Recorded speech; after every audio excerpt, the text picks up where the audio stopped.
sa muling tumagal. Ang sukat ng sukat ng mundo. Ngunit ang lumitan mo, aking Panginoon. O Diyos, ito, tinanggap ko ang kalooban mo. Sa krus ng Kalbaryo, inialay ko ang aking anak at ang aking sarili.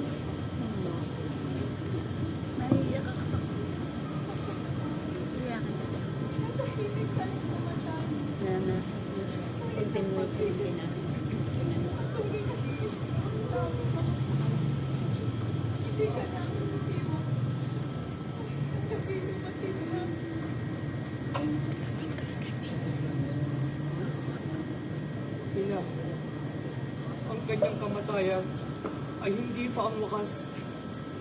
Ito ang minuhulog sa lupa ng muling sisibol ayon sa pangako ng Diyos na totoo.